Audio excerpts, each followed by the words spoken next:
the information was available to you in your reality already. If they would only nudge you down a certain street at a certain time, that's all they may need to do. Sometimes you might actually hear them more strongly and more directly. You might experience them in your dreams. Very often, dream communication is one of the strongest ways that guides will communicate with you. And many of the so-called dreams that you may remember when you wake up may not always have just been the random collection of processing going on in your brain from the day's events, but may actually be representative of a communication or conversation you're having with friends and family on other levels.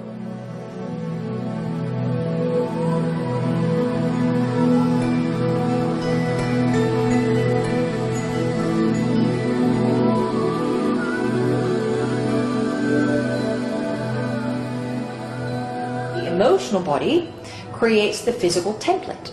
All illness starts in the emotional field, without exception. If it's a genetic mutation, that starts in the emotional field, and it is something that has been so generously left behind by one of your ancestors. All right, they had a big emotional issue, a block. It altered the genetic material, and that got passed down through the genetic line. Many people carry with them, even throughout their lives, even unto their deathbed, resentments and guilt and worry. And that is where all physical illness comes from these negative emotions that people nurture even. It all goes back to the emotions, because the emotional body creates the physical reality. So if you're talking about weight and health, you know, how you are feeling about yourself is determining your physical body more so than what you're consuming and how you're exercising, which is a very different way of thinking for many of you, because you're conditioned to think that it's all physical, but it's not. It's all emotional. Make no mistake, there is no thing as a generic human being. You come from such a different platform, different lives, different cultures, and you arrive in this culture. Some of you may wish to only eat one kind of thing, some of you wish to eat another. Do what your body feels best with, that results in the most energy and the most appropriateness for you. At the deepest level in the human psyche, there is this archetype called separation, and it's based on the fact that you separate yourself from source when you choose to become born. And everyone has that experience over and over and over. Every lifetime that you choose to be incarnated, you are experiencing separation. Separation from source, separation from unconditional love, separation from the light, separation, separation. I feel disconnected, I feel separated, something's missing in my life. The desire for something transcendent becomes very, very strong. And instead of seeking it authentically within, through one's spirituality, people will often seek it through external substances and mind-altering substances, seeking something transcendent through the use of drugs and alcohol. Which usually represents a belief system in the person that thinks something is missing that needs to be replaced by something artificial.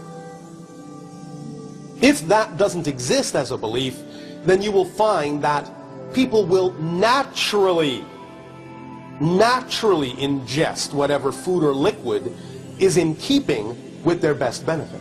Many of them are using to numb. All right, they don't want to feel the pain. Yes. All right. Some are very empathic. All right, and they are very in tune with what's going on with the planet, with other people, and it's too much for them to handle. They don't want to feel it because they're not clearing out their own field. All right, they're taking it on, and that's a choice. You don't have to take on others' energy. You can be aware, you can be one who is sensitive, but that doesn't mean that it is your responsibility to take it on.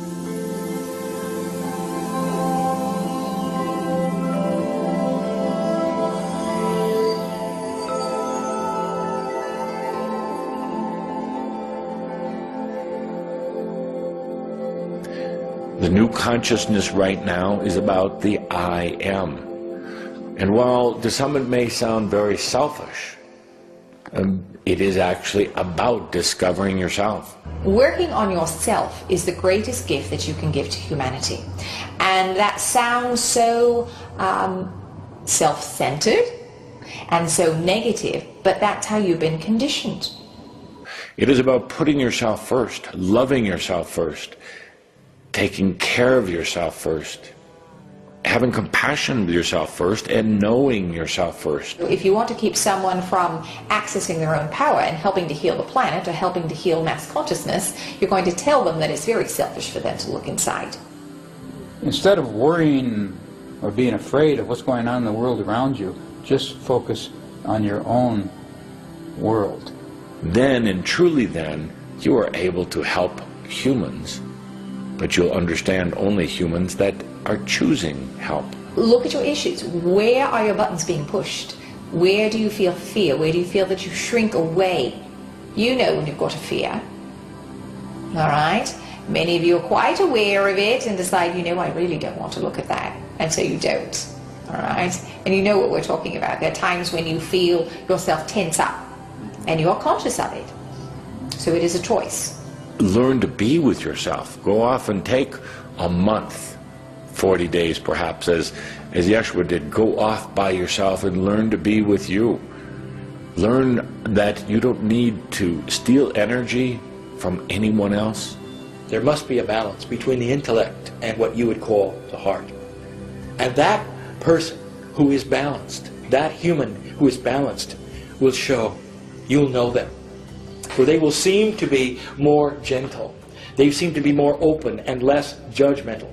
This would be the balance. You might say, well, they are heart-based. They are not. They are balanced. Never throw away what your truth is. Never throw away what your logic tells you. But temper it with the emotion of your heart and become balanced. There's a big misunderstanding in society and in many cultures that if you're going to become spiritual, you're going to get real restricted. And that's because of the old dogmas of different religions, different churches in different ways. But spirituality itself is not at all restricting in one's way of experiencing life. The true hunger for knowing one's own divine nature, for experiencing one's own divine nature, that true hunger can lead you into great discovery and great freedom. Great freedom. Each of you standing alone is fully consciously aligned with your higher self is far more powerful than many millions who are living in fear or doubt or anger. One person.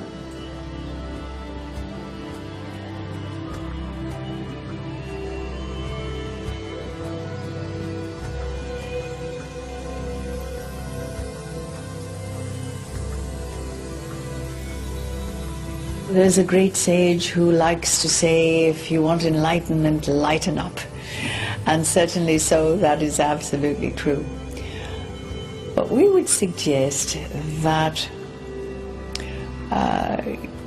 one of the great secrets to lightening up is being willing to heal and transform one's angers and fears so that the joys can be fuller and richer, and so that creation can become a very active principle in your life.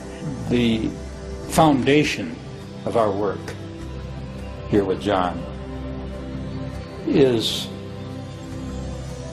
simply to encourage people to be joyful, to find good in the world around them, to look for it, deliberately look for it, not just to stumble over it accidentally, but to look for the good, first of all in themselves, to be appreciative for this gift of life that they have in these human bodies.